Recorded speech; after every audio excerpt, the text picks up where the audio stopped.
तो प्रधानमंत्री नरेंद्र मोदी का भविष्य अंक ज्योतिष के हिसाब से आपको क्या लग रहा है? और इस दो सवालों के साथ कि क्या प्रधानमंत्री नरेंद्र मोदी जब अगले साल 75 साल के हो जाएंगे 17 सितंबर को, तो उसके बाद वो राजनीति को अलविदा कह देंगे, क्योंकि उनका तो मूल मंत्र रहा है 75 के बाद मार्गदर्शक मंडल में डालने का। और दूसरा सवाल ये कि क्या जिस तरह से 2024 के चुनाव में बीजेपी को बहुमत नहीं हासिल हुआ है अपने दम पर, और वो सहयोगियों की बैसाखी पर चल रही है सरकार, तो क्या इस तरह की आशंका आपको दिखती है कि नरेंद्र मोदी की सरकार चली जाए या वो प्रधानमंत्री ना रहें? देखिए, हमारे पास जो आंकड़े हैं, जो उनका जन्म विवरण है, ये सभी के लिए स्पष्टीकरण है।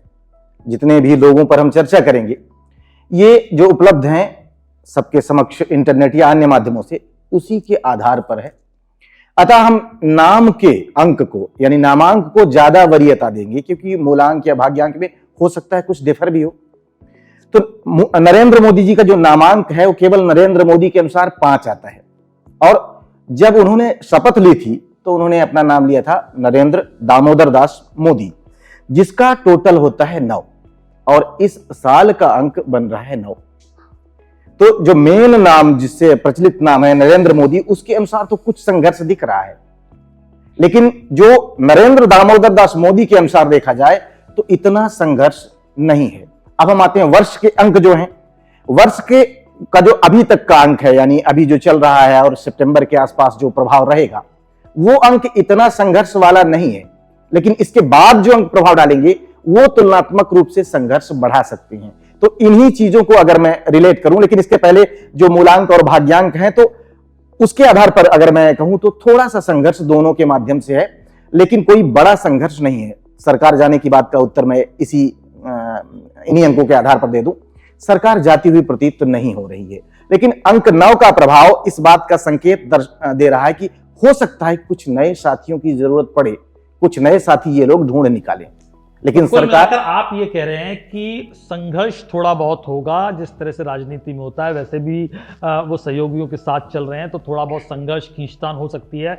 लेकिन मृगांक आप वैदिक ज्योतिष के आधार पर देख रहे हैं। उन्होंने हनुमान जी ने ये साफ साफ कह दिया कि सरकार जाती नहीं दिख रही है।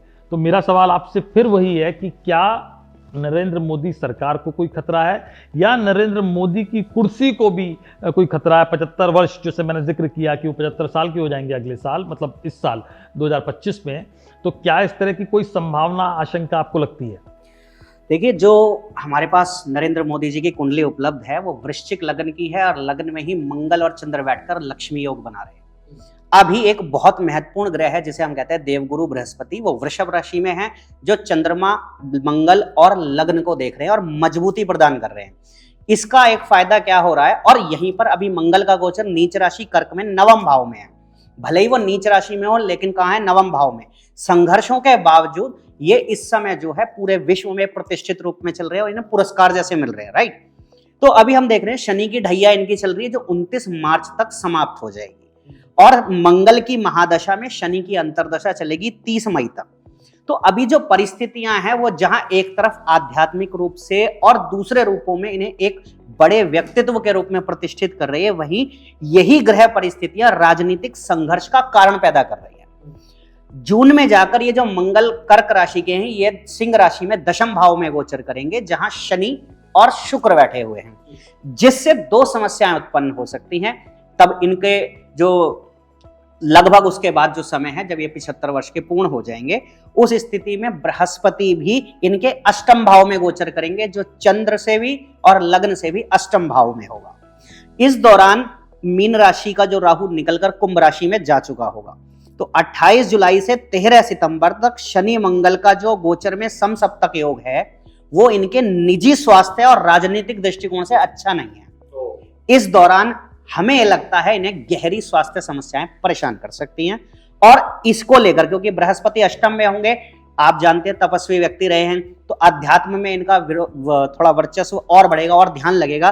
तो हम ये कह सकते हैं, क्योंकि 30 मई के बाद मंगल में बुध की अंतर्दशा हो जाएगी, जिससे राजनीतिक रूप से ये प्रतिष्ठित तो होंगे, लेकिन इनके मन में एक विरक्ति की सी भावना जन्म लेगी। तो संभव है कि ये स्वतः ही ऐसी कोई घोषणा करें निजी कारणों से विशेष रूप से ये व्यक्ति मृगांक स्वास्थ्य के दृष्टिकोण से कि ये किसी को उत्तराधिकारी बनाने की दिशा में आगे ये प्रपोज आपने कर एक बड़ा संकेत देने की कोशिश की, बड़ी भविष्यवाणी कहने की हिम्मत दिखाई है कि हो सकता है जब वो 75 वर्ष के पूर्ण हो जाए, मतलब वो कुछ दिन आगे पीछे हो सकते हैं, दशाएं आगे पीछे होती हैं, लेकिन कुंडली से ये संकेत मिल रहे हैं कि हो सकता है 75 वर्ष के जब मोदी जी हो जाएं तो वो कुछ इस तरह की घोषणा कर दें, चाहे वो स्वास्थ्य कारण हो या उसके पीछे कुछ राजनीतिक कारण भी हो।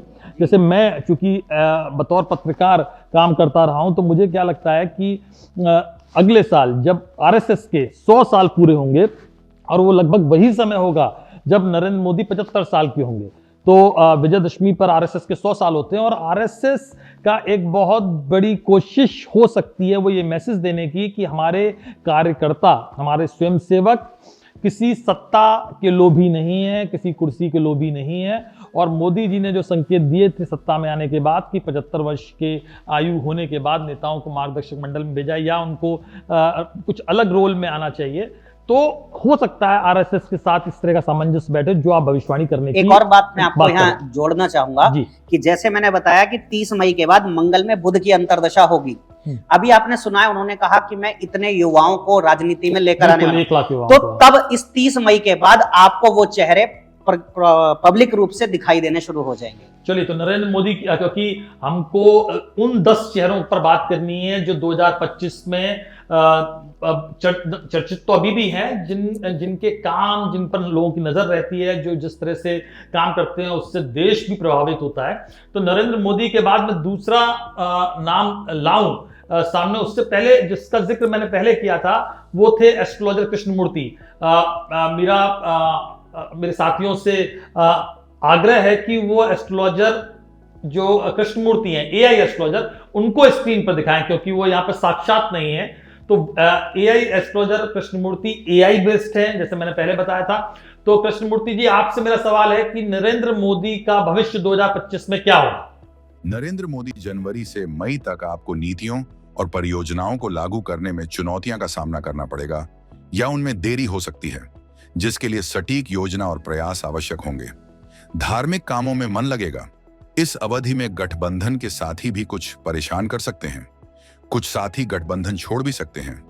जून से दिसंबर तक मंगल में बुध की अंतर्दशा के दौरान आप वैश्विक मंचों पर भारत की स्थिति को मजबूत करेंगे।